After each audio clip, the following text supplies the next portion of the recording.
6 lời giảng Phật dạy, nghe để sống an lạc thảnh thơi, may mắn hạnh phúc tự tìm đến. 1.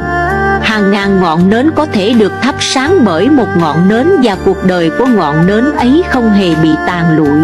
Hạnh phúc không bao giờ cạn đi khi ta biết sẻ chia. 2. Đừng cố xây dựng hạnh phúc trên sự bất hạnh của người khác, bạn sẽ dướng vào lưới của hận thù. 3.